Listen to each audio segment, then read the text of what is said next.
বাংলা গল্পের শ্রোতা বন্ধুদের জন্য আমি কমলিকা আমার চ্যানেল গল্পের রং মশালে নিয়ে এসেছি নানা আবেগের আলোয় সাজানো মন ভালো করার কিছুটা সময়।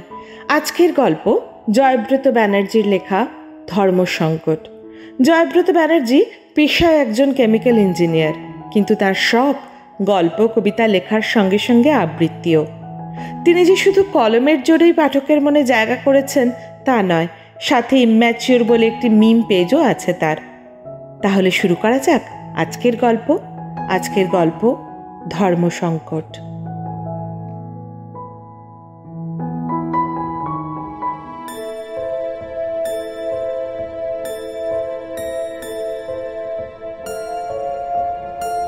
লোকনাথে এসে শিবকালীবাবুর গাড়ি যখন থামল তখন বাজে রাত 2টো।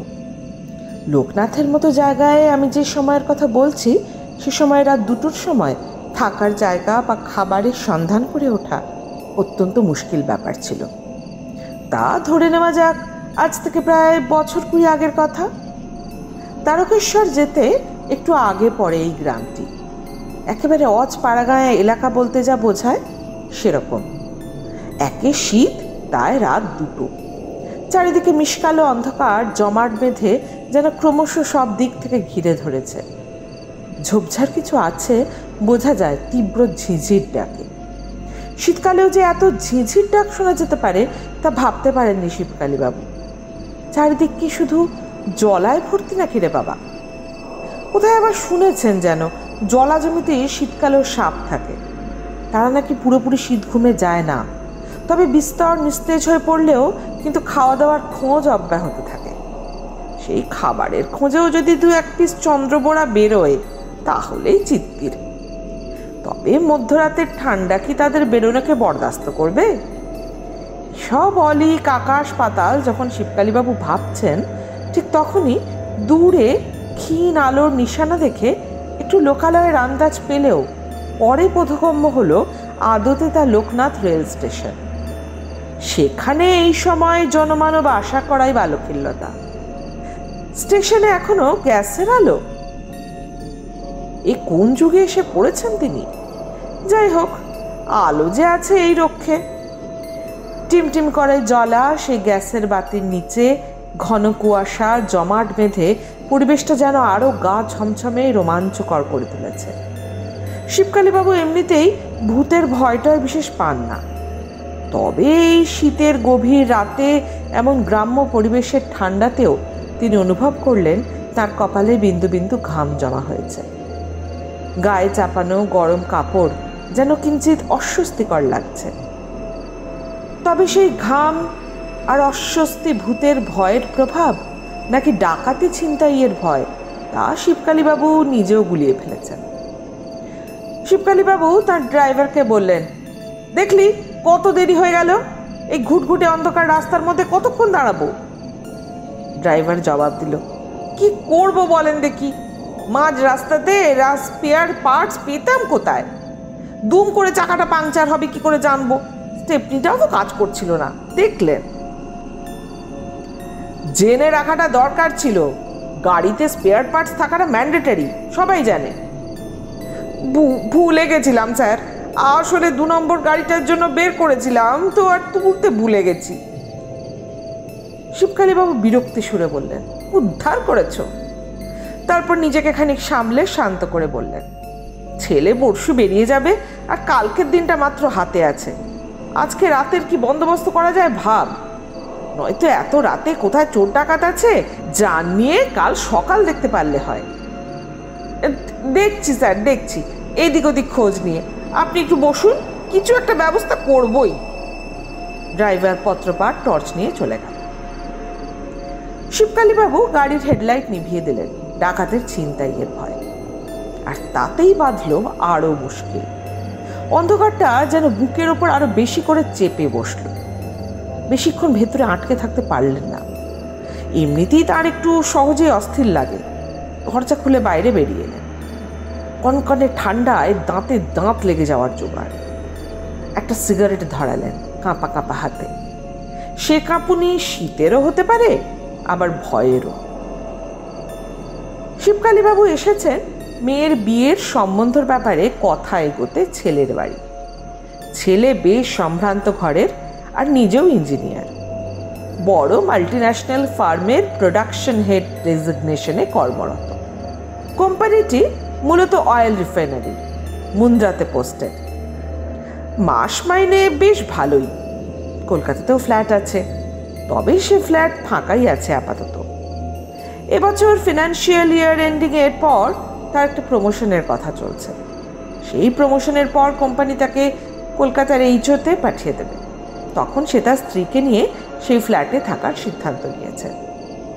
ছুটি নিয়ে গ্রামের বাড়ি এসেছে তার একটা অত্যন্ত গুরুত্বপূর্ণ কারণ, শুধুমাত্র শিবকালীবাবুর আজ আসার কথা, নয়তো সে তো ছুটিই পাচ্ছিল না। অবশেষে ছেলের বাবার সুপারিশে ছুটি পাওয়া যায়, তবে মেয়াদ বেশি দিনের নয়, পরশুই তাকে ফিরে যেতে হবে। আর শিবকালীবাবু কথা দিয়ে এভাবে ঝোলালেন আজ, এত খারাপ লাগছে কি বলবো। মোবাইল সাথে আছে ঠিকই, কিন্তু তারও নেটওয়ার্ক ইস্যু। ফোন যে করবে তারও উপায় বন্ধ। আসলে যে সময়ের কথা বলছি তখন এই অঞ্চলগুলোতে সদ্য টাওয়ার বসানোর কাজ শুরু হয়েছে। তখনও সঠিকভাবে কানেকশন পেতে বেশ অনেকটা দেরি। তাই কিছু জানাবে বা খবর যে দেবে তার উপায়টাও বন্ধ। আর তাছাড়া এখন হয়তো তারা ঘুমোচ্ছেন, তাদের ডিস্টার্ব করে গাড়ি পাঠানোর কথা বলা বা বাড়ির সঠিক নির্দেশ জানতে যাওয়াটা রীতিমতোভাবে অনুচিত। কিংকর্তব্য বিমূঢ় হয়ে ধূমপান করতে থাকলেন শিবকালীবাবু। শিবকালীবাবুর অজান্তেই তার হঠাৎ নজর গেল লোকনাথ স্টেশনের মৃদু আলোটির দিকে। শীতের আমেজ তাকে আচ্ছন্ন করেছে। কুয়াশা ঘন স্টেশনের দিকে বিহ্বল পায়ে হাঁটতে থাকলেন নিজেরই অজান্তে। রেল লাইনের সামনে এসে দাঁড়ালেন কিছুক্ষণ। তার মনে হলো এই ঘন কুয়াশার ঘেরাটোপ আদতে যেন এক অশরীরীর বায়বীয় আত্মপ্রকাশ, যা গ্যাসের আলোর মৃদু বিচ্ছুরণের সাথে ষড়যন্ত্র করে শিবকালীবাবুকে সম্মোহিত করে ফেলেছে। আর তিনি এখন এসে বন্দী হয়ে গেছেন সেই অশরীরীর নাক পাশে। অদূরে ঘনত্বের লঘুকরণের সুযোগ নিয়ে পূর্ব অশরীরীর সে বর্তমান বায়বীয় মায়াবী রূপ যেন ক্রমশ জমাট ঘন হচ্ছে, তার অবস্থা পরিবর্তনের আদিম উন্মাদনার তাগিদে। তার অলিখিত সহযোগী সেই আলোর কিছু সরল রৈখিক গতিবিধি সেই কুয়াশার অস্তিত্বকে বিদীর্ণ করে স্বজাতির সীমা উল্লঙ্ঘনের মতো অন্ধকারের সাথে সখ্যতায় মেতে উঠেছে সমস্ত হারানোর ভয়, কলঙ্কিত হওয়ার ভয়কে উপেক্ষা করে। কতক্ষণ বিমুগ্ধ সম্মোহনে এভাবে দাঁড়িয়েছিলেন শিবকালীবাবু তা ওনার খেয়ালই নেই। হাতের সিগারেট প্রায় শেষ হয়ে এসেছে। সম্বিত ফিরল আচমকা এক নারী কণ্ঠের প্রশ্নে। কোথায় যাবেন? চটকা ভেঙে ঘুরে তাকাতে দেখলেন এক 27-28 বছর বয়সী মেয়ে, পরনে কুর্তি আর চুড়িদার, এলো চুল, তন্নি আবেদনময়ী গড়ন, অপূর্ব ফর্সা মুখশ্রী, টানা চোখ, টিকালো নাক, মুখে ভরপুর কুমারী ছাপ, অপার সারল্য ও স্নিগ্ধতা মাখা। অদ্ভুত ব্যাপার, চোখে চশমা কিন্তু তার কাঁচ নেই। কিন্তু না, এর থেকেও অদ্ভুত এক ব্যাপার আছে। এত রাতে এমন এক অপরূপ সুন্দরী এমন শুনশান স্টেশন চত্বরে কি করছে? দেখে তো মনে হয় যথেষ্ট ভদ্র সম্ভ্রান্ত ঘরের মেয়ে। চেহারার লালিত্যের সাথে এমন জায়গায় এই সময় তার উপস্থিতি মেলাতে বড়ই কষ্ট হচ্ছে শিবকালীবাবুর। তার উপর এমন পাড়াগাঁয় অঞ্চলে, আর এনাকে দেখে তো স্থানীয়ই মনে হচ্ছে। এসব ভাবতেই বেশ কিছুটা সময় নেন শিবকালীবাবু। তারপর তার মনে হয় দিনকাল তো বিশেষ সুবিধার নয়, কে কি করছে দেখে বোঝা দায়। এই মেয়ে যে কোনো ওয়াগন ব্রেকার বা ছিনতাইকারী দলের নয় কি প্রমাণ তার? এখন তো এরকম ইনোসেন্ট ফেসই তো বেশি ব্যবহার করা হয় এসব কাজে। কপালে কি আছে কে জানে। সঙ্গে দামি গাড়ি, গলায় সোনার চেন, হাতে সোনার আংটি, মাথায় বন্দুক ঠেকালেই হলো আর কি। চিৎকার যে করবেন গলা দিয়ে আওয়াজ বেরোবে না, শুকিয়ে কাঠ। আর আওয়াজ বেরোলেও পাণ্ডব বর্জিত এই দেশে তিনি আছেন, কেউ তার আর্তনাদ শুনতেও পাবে না। সব খুইয়ে বাড়ি যেতে হবে নাকি? বাবা জীবনের খোঁজে এসে এ কি ফ্যাসাদে পড়লেন শিবকালী বাবু। চটক ভাঙল আবার মেয়েটির এক প্রশ্নে। বলুন না, কোথায় যাবেন আপনি? কোনো মতে ঢোক গিলে শিবকালী বাবু বললেন, এই মনোহর বাবুর বাড়ি। বলেই ভাবলেন, সত্যি বলাটা কি ঠিক হলো? মিথ্যে বললে ভালো হতো। কি করবেন কি বলবেন কিছুই বুঝতে না পেরে দুম করে সত্যিটাই বলে ফেলেছেন তিনি। মেয়েটি আবার জিজ্ঞেস করলো, চেনে না বুঝি ঠিকঠাক ওনার বাড়ি? না, চিনি না ঠিক, তবে চিনে যাওয়া যায়, কিন্তু এত রাতে ভদ্রলোকের বাড়ি। বুঝেছি, তা এত রাত হলো কিভাবে? কিসে এসেছেন? এসেছি গাড়িতে, মাঝ রাস্তায় গাড়ি খারাপ হয়ে গেছিল, তাই রাত গভীর হয়ে গেল আস্তে আস্তে। বুঝেছি, তবে এখানে বেশিক্ষণ থাকবেন না, রাত অনেক হয়েছে, রেল লাইন এলাকাতেই বিপদে পড়তে পারেন।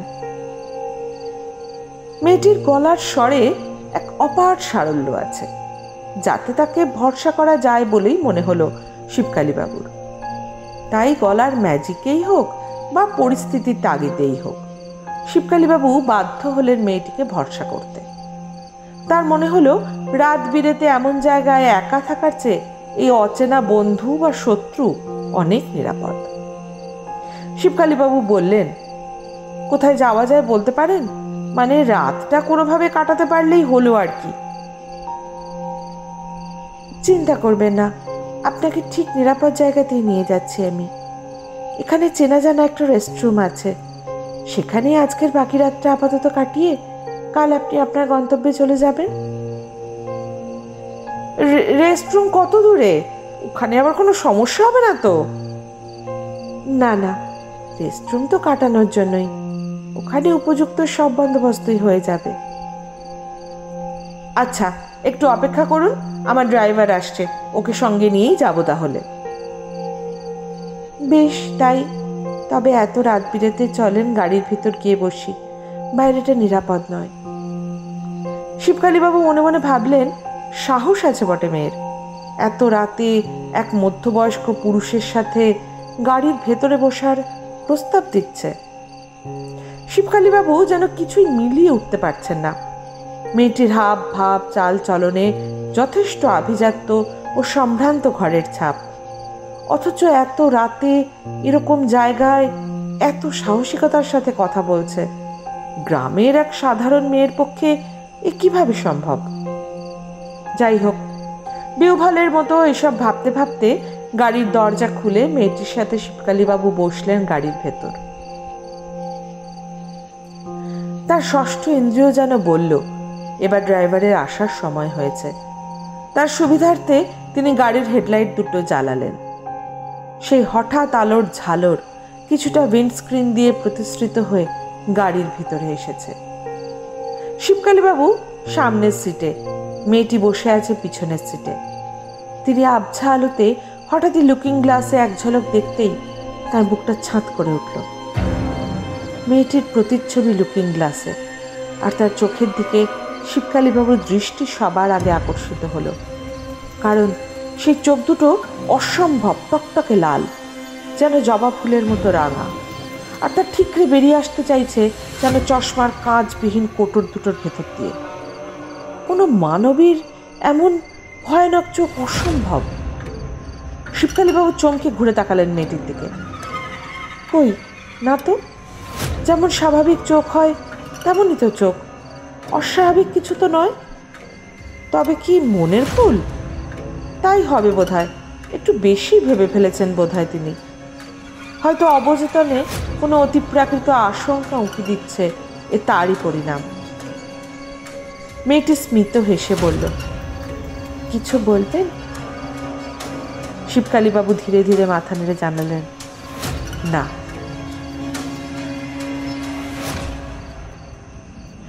কিছুক্ষণ পর ড্রাইভার ফিরে এসে জানালো যে তার মুরদে কিছুই করা সম্ভব হয়ে ওঠেনি।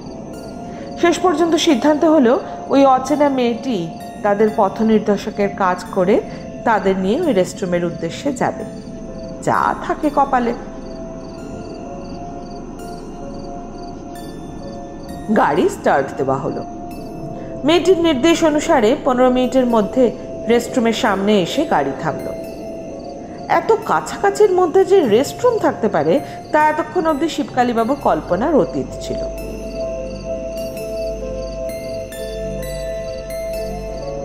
রেস্টরুম থেকে দেখে বাইরে থেকে এক জীর্ণ ভগ্নপ্রায় পুরো বাড়ি ছাড়া কিছুই মনে হয় না। সাধারণ মধ্যবিত্ত বাড়ি, দোতলা, সব মিলিয়ে খানপাঁচে ঘর হবে। বাইরের লতাপাতা জড়ানো গেট খুলে একটু ভেতরে গেলে তারপর পাওয়া গেল বাড়ির ভেতর ঢোকার একটা গ্রিলের গেট, যেটা খুলতেই একটা বারান্দা জাতীয় অংশ, যেটাকে সাজিয়ে গুছিয়ে একটা রিসেপশনের আকার দেওয়া হয়েছে। সেখানে একটা 60 পাওয়ারের হলুদ বাল্ব জ্বলছে। মৃদু আলোয় যতটুকু বোঝা যায় বাড়ির বাইরের অংশের দেওয়ালের অনেকাংশেই পলেস্তারা খসে ইট বেরিয়ে আছে, আর সেই ইটের পাঁজরকে আষ্টে পৃষ্ঠে জড়িয়ে রেখেছে কিছু লতানে গাছ আর আগাছা। মেয়েটি শিবকালীবাবুর উদ্দেশ্যে বলল, ওই রিসেপশনে গিয়ে কথা বলুন, আমি এবারে আসি, আপনাদের কোনো অসুবিধা হবে না। আর এখানে কোনো অসুবিধা হলে রিসেপশনে যে ভদ্রলোক আছেন তার সঙ্গে কথা বলে নেবেন। শিবকালীবাবু শুকনো হেসে জবাব দিলেন, অসুবিধার কি আছে, অর্ধেক রাত তো কেটেই গেছে, বাকি রাতটুকু কাটানো নিয়ে কথা। কিন্তু আপনি আসবেন না? ভেতরে কে আছেন চিনি না, সেভাবে আর কি, মানে। মেয়েটি প্রত্যুত্তরে দৃঢ় স্বরে বলল, প্রয়োজন পড়বে না, ভয় নেই, আমি কাল সকালে আসব। শিবকালীবাবু ওই দৃঢ়তার উপরে কিছু বলার হিম্মত খুঁজে পেলেন না। মেয়েটি ধীর পায়ে চলে গেল। ড্রাইভার আর শিবকালীবাবু সংকোচের সাথে গিয়ে পৌঁছলেন রিসেপশনে। সেখানে ঢুকে দেখলেন এক বয়স্ক ভদ্রলোক, মাথা ভরা পাকা চুল, চোখে কালো ফ্রেমের আদ্যিকালের চশমা এঁটেই নিশ্চিন্তে একটি কাঠের চেয়ারে হেলান দিয়ে ঘুমোচ্ছেন। চেহারায় স্থানীয় ছাপ সুস্পষ্ট। আর কেউ নেই দেখে শিবকালীবাবু বুঝলেন ইনি মালিক বা ম্যানেজার গোছের কেউ একজন হবেন। একটু ইতস্তত করে হালকা ডাক দিতেই তিনি উঠে বসলেন সোজা হয়ে। শিবকালীবাবু গাড়ি খারাপ থেকে শুরু করে অসহায়তার কথা সব জানালেন। এত রাতে কোথাও যাওয়া সম্ভব নয়, তাই রাতটুকু কাটানোর প্রয়োজনের তাগিদটাও বোঝালেন।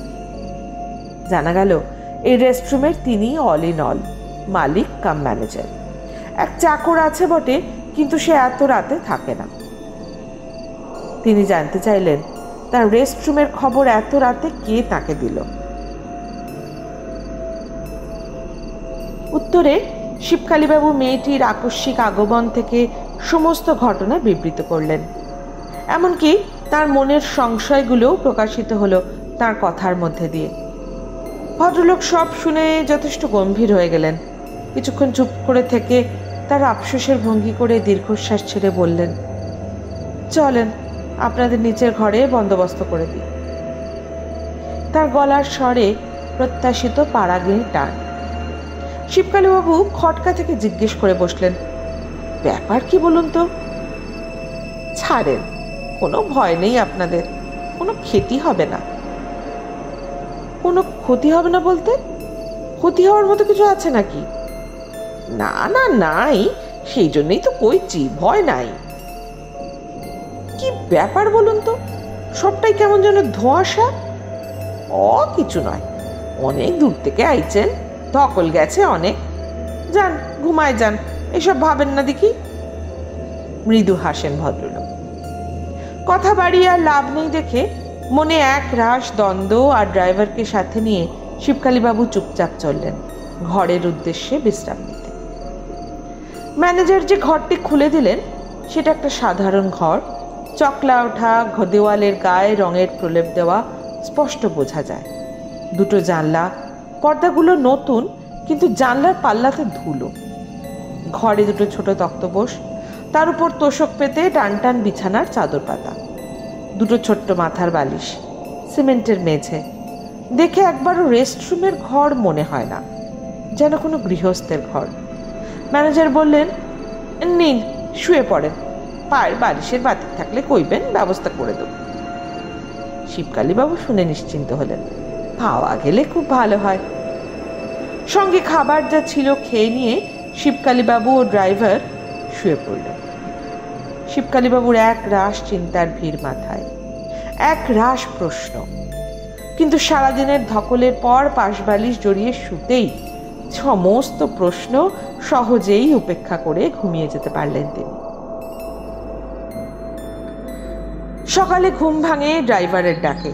ম্যানেজারকে বলে ওই সকালে কিছু খাবার জোগাড় করেছে সেসব খেয়ে বেরোতেই দেখলেন ম্যানেজার তাকে বললেন, এখন বলেন কই যাবেন আপনারা? শিবকালীবাবু ঠিকানা দেখালেন ম্যানেজার মহাশয়কে। ঠিকানা দেখে ম্যানেজার বললেন, কি সম্বন্ধের ব্যাপার খান নাকি? অবাক দৃষ্টিতে শিবকালীবাবু জানতে চাইলেন, কি করে বুঝলেন? ওরা ওদের ঘরের ছেলেটার বিয়ে দেবার লাগে মেয়ের জন্য গ্রামের লোকজন রে কইছে, তাই একখান আন্দাজ করলুম, বুঝলেন কিনা? বলে রাস্তা বাতলে দিলেন ম্যানেজার। যা বললেন মোদ্দা কথা, গাড়িতে গেলে এখান থেকে মিনিট 20 লাগবে। রাতে থাকার ভাড়া মেটাতে গেলে অদ্ভুতভাবে ম্যানেজার লোকটি তা প্রত্যাখ্যান করে বললেন, আপনি হইলেন গিয়ে গাঁয়ের মেহমান, রাতে অসহায় হয়ে আশ্রয় নিচ্ছেন, আশ্রিতর কাছে ভাড়া নেব, ধম্মেশ হইবে, আর তাছাড়া দিদিমণি শুনলে গোঁসা করবে। শিবকালীবাবু কৌতূহলী দৃষ্টি দিলে ম্যানেজার আবার বলেন, দিদিমণি মানে যে আপনাদের আইনছে, সব জেনে যায় মশাই, আপনারা এগোন বড়, নয়তো ওদিকেই বেলা পড়ার আগে ফিরতে পারবেন না। ড্রাইভার আর শিবকালীবাবু গাড়ি অবধি পৌঁছতেই হঠাৎ মৃদু কণ্ঠস্বর, রাতের সেই মেয়েটির গলা। শুনছেন? শিবকালীবাবু চকিতে তাকিয়ে দেখলেন সকালে যেন মেয়েটির রূপ আরো বেশি নজর কাটছে। তখনও সকাল বলতে বেশি সকাল হয়নি, সবে ভোরের আলো ফুটেছে। সূর্যিমামা তখনও দিন শুরুর উঁকিটুকু সবে দিয়েছেন। সম্পূর্ণ গভীর সে আত্মপ্রকাশের তাগিদ তখনও তিনি অনুভব করেননি, কিন্তু তাতেই মেয়েটির গায়ে রঙের গোলাপি আভা যথেষ্ট নজর কাটছে। সকালে মৃদু আলোয় শিবকালীবাবু আরো দুটো ব্যাপার লক্ষ্য করলেন। মেয়েটির চোখে রাতের সেই কাঁচবিহীন চশমার ফ্রেমটা নেই, আর তার গলার কাছটায় অদ্ভুত নীলচে এক আভা, ফর্সা চামড়ার রঙে যেন তা আরো বেশি প্রত্যক্ষ হচ্ছিল। শিবকালীবাবু বললেন, হ্যাঁ বলুন। ম্যানেজার যেভাবে বুঝিয়ে দিয়েছেন, আপনাদের চিনতে অসুবিধা হবে না তো আর? আপনি কি ওখানেই ছিলেন? না, তবে আমি শুনেছি সব। অসুবিধা হওয়ার তো কথা নয়, সোজা রাস্তা তো। যাক, তাহলে আমার আর যাওয়ার দরকার পড়বে না। হ্যাঁ, কিন্তু আপনার পরিচয়টা? আজমিরা শেখ। যেখানে যাচ্ছেন ওনারা আমাকে খুব ভালো করে চেনেন। সোনাই আমার ডাক নাম, ওটা বললেই চিনতে পারবেন ওনারা। তবুও আপনি আজমিরা নামটাই বলবেন। শিবকালীবাবু কৌতূহলের সাথে বললেন, আচ্ছা, যদি কিছু মনে না করেন একটা কথা, কাল আপনার চোখে একটা কাঁচবিহীন চশমার ফ্রেম ছিল, ওটা কি ব্যাপার? মেয়েটি মৃদু হেসে বলে, ও চশমার কাঁচ অনেকদিন আগেই ভেঙে চুরমার হয়ে গেছে। থাকার মধ্যে ওই ফ্রেমের কাঠামোটুকুই যা ছিল, যা একদিন বোঝার মতো বয়ে বেড়াচ্ছিলাম। আজকের পর আর সেটুকুরও প্রয়োজন পড়বে না। যেখানে যাচ্ছেন, যাকে দেখতে যাচ্ছেন, দেখবেন খুব পছন্দ হবে, আর সে আপনার মেয়েকে খুব যত্নে রাখবে। প্রত্যুত্তরে শিবকালীবাবু বললেন, আপনারা এত কিছু সবাই জানেন, কি ব্যাপার বলুন তো? আচ্ছা একটা কথা, ওই ভদ্রলোক ম্যানেজার বা মালিক যাই হন, অত রাতে উনি বসেছিলেন ওনার অফিসে? রাতে আমরা আসবো নাকি জানতেন? না না, রাতে তো লোক আসতেই পারে, কাউকে না কাউকে তো থাকতেই হয়। ওনার কর্মচারী যিনি আছেন তিনি এবার আসবেন, সকালটা দেখবেন, আর রাতটা উনি নিজেই দেখেন। এই অজ পাড়াগাঁয়ে রাত দুপুরে লোক আসে? কেন, আপনি এলেন না? আর তাছাড়া সামনে তারকেশ্বর, লোক আসতেই পারে। মৃদু হেসে ওঠে মেয়েটি। দেখুন, যতই প্রলেপ দিন, ব্যাপারগুলো যাই বলুন কেমন অদ্ভুত, কিছু মনে করবেন না। একটা অনুরোধ ছিল। প্রসঙ্গ বদলে মেয়েটি বলে ওঠে। শিবকালীবাবু বলেন, করুন। আপনার সম্বন্ধী ভদ্রমহিলাকে বলবেন আমার সাথে দেখা হয়েছিল, উনি সিমাইটা খুব সুন্দর করেন। আমার আর বলার সুযোগ হয়নি তো, আপনি দয়া করে যদি বলে দিতেন। কেন? তাদের তো আপনি চেনেন, আপনি তো নিজে গিয়েই বলতে পারেন। আজমিরা নামের সেই মেয়েটি আবার সেই অদ্ভুত দৃঢ় স্বরে, সম্ভব নয় বলে মুখ ফিরিয়ে চলে গেল। শিবকালীবাবু বিহ্বল দৃষ্টিতে তার দৃপ্ত অথচ ধীর পায়ে প্রস্থান দেখতে থাকলেন। চটকা ভাঙতে গাড়িতে উঠলেন। ম্যানেজারের দেওয়া দিক নির্দেশ অনুসারে যথাসময় গিয়ে পৌঁছলেন সম্বন্ধীদের বাড়ি। উষ্ণ অভ্যর্থনা ও আকুলতার সাথে শিবকালীবাবু প্রবেশ করলেন মনোহরবাবুর বাড়িতে, যার প্রবল সম্ভাবনা শিবকালীবাবুর সাথে আত্মীয়তার সম্পর্কে আসার। তিনি বললেন, সারা রাজ্যে দুশ্চিন্তায় কেটেছে, ভাবতেই পারবেন না। আসুন আসুন, ভেতরে আসুন। কি ব্যাপার, কাল আসতে পারলেন না? কালই আসছিলাম, আসলে রাস্তায় গাড়ি খারাপ হতেই সমস্যায় পড়লাম। এরপর রাতের সমস্ত ঘটনা বিস্তারিত শোনালেন মনোহরবাবুকে। মনোহরবাবুরা এর আগে তার বাড়ি গিয়ে তার মেয়েকে এক দেখাতেই পছন্দ করে এসেছেন। পাকা কথা হয়ে গেছে, দেনা পাওনার কথাও সম্পূর্ণ। সব শুনে বেশ খানিকক্ষণ চুপ করে থাকলেন মনোহর দম্পতি। তারপর নীরবতা ভেঙে বললেন, যাক সে কথা, আজ তাহলে নরোত্তম পুরোহিতকে ডেকে এইসব তারিখ লগ্ন পাকা করে নেওয়া যায় নাকি? হ্যাঁ, সে করে নেওয়া যাবে ক্ষণ, কিন্তু কি ব্যাপার বলুন তো? অত রাতে ওই মেয়েটি ওখানে, দেখে তো ভদ্র ঘরের লাগলো। তারপর অত রাতে রেস্টরুমের রিসেপশন খোলা, কিছুই মাথায় ঢুকছে না। প্রথমে কিছু বলতে না চাইলেও শেষ পর্যন্ত শিবকালীবাবু বাধ্য করলেন বলতে। ইতিমধ্যেই মনোহরবাবুর ছেলের প্রবেশ ঘটেছে। মনোহরবাবুর স্ত্রী তাকে ঘরে যাওয়ার অনুরোধ করলেও সে কথা রাখেনি। এমনিতেও তাকে আজই বেরিয়ে যেতে হবে কর্মস্থলের উদ্দেশ্যে, তাই সে পুরো সময় দিতে পারবে না। শুধুমাত্র কিছু কথা বলে সে চলে যাবে, বাকিটা মনোহর দম্পতি ঠিক করে নেবেন। ইতিমধ্যেই শিবকালীবাবুর এসব কথা শুনে সে যার পর নয় অস্থির হয়ে উঠেছে, যে শিবকালীবাবুর কৌতূহলের সীমা আরো বাড়িয়ে দিয়েছে। অবশেষে মনোহরবাবু বললেন সব কথা। ওই বাড়ি আদতে ছিল আজমিরার পরিবারের। পরিবার বলতে আজমিরা, তার বাবা আর এক চাকর। তাদের সে বাড়ি ওরফে গ্রাম্য সরাইখানা। যত রাতই হোক, গ্রামের কেউ হোক বা বাইরের, যেই বিপদে পড়ুক, তাদের বাড়ির দরজা 24 ঘন্টা খোলা থাকতো সকলের বিপদে সাহায্যের হাত হয়ে। গ্রামের লোক আজমিরার বাবাকে লোকনাথের হরিসেন বলে ডাকত। বছরখানেক আগে কলেরা ঘটিত সমস্যায় অল্প বয়সী মেয়েটির মৃত্যু হয়। রেল স্টেশনের কাছে কবরস্থান, সেখানেই গড়ে দেওয়া হয় আজমিরার দেহ। বাপটার ওই এক মেয়ে ছাড়া কেউ ছিল না। সে বাবাও মেয়ের শোক মানতে না পেরে বেশি দিন বাঁচেননি। অনাহারে অনিদ্রায় এক প্রকার রোগাক্রান্ত হয়ে পৃথিবী থেকে তিনিও বিদায় নেন। এখন ওই বাড়িতে আদতে ওই বিশ্বস্ত চাকরটি অসহায় অবস্থায় ওই বাড়িকে রক্ষা করার ব্যর্থ অঙ্গীকার নিয়ে বেঁচে আছে ওই বাড়িতেই।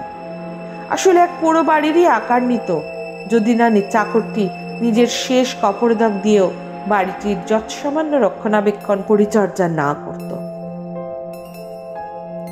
আদতে সে হরিসেনের গ্রাম্য সরাইখানা আজ অক্ষরিক অর্থেই এক হানা বাড়ি মাত্র। শিবকালীবাবুর মনে এখনো খটকা, মনোহরবাবুর পুত্রকে এরকম অস্বাভাবিক রকমের অস্থির কেন লাগছে। আর থাকতে না পারে প্রশ্নটি করেই ফেললেন শিবকালীবাবু। মনোহরবাবুর স্ত্রী আকবাড়ি পুত্রকে কিছু বলতে না দিয়ে নিজেই বললেন, আসলে ছোটবেলা থেকেই শোনাই আমার ছেলে বিল্টু, কুহু আরো 4-5 জন খুব ভালো বন্ধু ছিল তো, ওদের মন সবারই আজও অস্থির। তাই আসলে ছোটবেলার স্মৃতি তো। ছেলে আরো কিছু বলতে উদ্যত হলে স্পষ্টতই চেপে দিলেন মনোহরবাবুর স্ত্রী। সব কথা শেষে শিবকালীবাবু যখন বাড়ি ফেরার জন্য উদ্যত হলেন, মনের অন্ধকার তখন সংশয় ঘনীভূত। হঠাৎই তার মনে পড়ল আজমিরার বলার কথাটি। সেমাইটা খেতে খুব সুন্দর হয়েছিল। শিবকালীবাবু মনোহরবাবুর স্ত্রীর উদ্দেশ্যে বললেন, ও হ্যাঁ, আরেকটি কথা, আজমিরার আত্মা বলে গেছে আপনার উদ্দেশ্যে। আপনি বোধহয় তাকে একদিন সিমাই খাইয়েছিলেন, ও খেতে খুব ভালোবাসত বলে। সেটা খেতে খুব সুন্দর হয়েছিল। মনোহরবাবুর স্ত্রীর মুখে থমথমে কালো ছায়া নেমে এলো। মনোহরবাবুর পুত্র আর থাকতে না পেরে চিৎকার করে বলে উঠল, এ তুমি কি করেছিলে মা? কেন করেছিলে? কি করেছো এটা তুমি? মনোহরবাবুর স্ত্রী ততোধিক আর্তচিৎকারে বললেন, বিশ্বাস কর, আমি কিছু করিনি। না না, আমি করিনি কিছু। কি করেছো এটা তুমি মা? মনোহরবাবুর ছেলে অসহায়তার সাথে আত্মকরাঘাত করতে থাকে। না না, আমি না, আমি না বলে থরথর করে কাঁপতে থাকে মনোহরবাবুর স্ত্রী। মনোহরবাবু অপলক দৃষ্টিতে নির্বাক দর্শক। শিবকালীবাবু বিহ্বল দৃষ্টিতে যেন এক যাত্রা দেখছেন। মনোহরবাবুর পুত্র অসহায়তার সাথে আত্ম আবেদন জানিয়েই চলেছে ক্রমাগত, সাথে ভরপুর আক্ষেপ আর আফসোস। কেন করলে এটা মা? কেন? কেন? উত্তর দাও, কেন কেন কেন? মনোহরবাবুর স্ত্রী আর থাকতে না পেরে ঘর কাঁপিয়ে বলে, আমি পারিনি, আমি পারিনি, আমি মানতে পারিনি আমাদের হিন্দু ঘরে দুবেলা গোশত গেলে এক মুসলিম মেয়ে বউ হয়ে আসবে। এটা আমি মানতে পারিনি। তুই তোর বাবা মনস্থির করে ফেলেছিলি, এছাড়া আমার আর কোনো উপায় ছিল না। তাই বলে তুমি প্রিয় খাবার খাওয়ানোর অছিলায় ভালো মানুষের নাটক করে বিষ খাইয়ে মানুষ খুন করবে? মনোহরবাবুর পুত্রের চোখে মুখে এক রাশ ঘৃণা যেন ফেটে বেরিয়ে আসতে চাইছে। অসম্ভব কাঁপতে কাঁপতে মনোহরবাবুর স্ত্রী উত্তর দিলেন, হ্যাঁ করব, বেশ করব। জাত বাঁচাতে, ধর্ম বাঁচাতে একজন মুসলিম অজাতকে মেরেছি আমি, বেশ করেছি। যে হিংস্রতা, যে ক্রূরতা মনোহরবাবুর স্ত্রীর ভালো মানুষের মুখোশ বিদীর্ণ করে বেরিয়ে আসছিল, সেই সময় তা ভাষায় প্রকাশ করা যায় না। এই মেলোড্রামা কতক্ষণ চলতো জানি না। হঠাৎই ঘর অন্ধকার করে এক করুণ কান্নার রোল, যেন এক লহমায় তাদের ঘর গ্রহণের করাল গ্রাসে বন্দী হয়ে গেল। আর সাথে এক হৃদয়ের অন্তঃস্থল মুচড়ে দেওয়া আর্ত কান্না, যার পরতে পরতে মিশে আছে না পাওয়ার বেদনা আর অসমাপ্ত ভালোবাসা। আজমিরার গলা চাপা অথচ স্পষ্ট, মা, আমি সত্যি তোমার ছেলেকে ভালোবেসেছিলাম, খুব ভালোবাসতাম তোমার বুবাইকে, তোমাকে, বাবাকে, তোমাদের পরিবারের সবাইকে। তুমি চাইলে আমি ধর্ম বদলে নিতাম, কিন্তু আমার আব্বুকে একা করলে কেন মা? ভালোবাসার শাস্তি আমায় দিতে? কি জানো, মা মরা মেয়ে তো, তোমায় মায়ের মতোই ভালোবেসে ফেলেছিলাম, তোমাদের সবাইকে বড্ড আপন করে ফেলেছিলাম মা। আর বুবাই, তুমি কষ্ট পেও না, আমি তোমায় এভাবেই দূর থেকে ভালোবাসবো। আমি বাবার সাথে এখন বেশ ভালোই আছি, চিন্তা করো না। নিস্তব্ধতা কাটিয়ে বুবাই অর্থাৎ মনোহরবাবুর পুত্র শিবকালীবাবুর উদ্দেশ্যে বললেন, শুনুন, বুঝতেই পারছেন এক খুনির গর্ভে আমার জন্ম। আপনার মেয়েকে ভরসা করে এই পরিবারে দেবেন না। কে বলতে পারে আপনার মেয়েরও একই পরিণতি হবে না কোনো কারণে। আর হ্যাঁ, একটা কথা, মা বাবা তোমরাও জেনে নাও, আমি আর কখনো বিয়ে করব না। আমি সোনাইয়েরই থাকবো আজীবন। আমি এখানে আর আসবও না। তোমাদের প্রতি যতটুকু কর্তব্য যথাযথ পালন করব, কিন্তু খবরদার আমার জন্য আর সম্বন্ধ দেখো না। ক্রিমিনালের ঘরে সংসারের কথা ভাবা যায় না। লোকনাথের এই ছোট্ট গ্রাম থেকে যে দুঃস্বপ্নের মতো এক অভিজ্ঞতা সঞ্চয় করে শিবকালীবাবু বাড়ি এলেন, তা কি তার শহুরে হাই প্রোফাইল সোসাইটি বিশ্বাস করবে? আজমিরা আর বুবাইয়ের ভালোবাসার গল্প হয়তো এভাবেই অজানা থেকে যাবে জন্ম জন্মান্তরে। তবে জানা হোক বা অজানা, তা অপার নিঃসন্দেহে।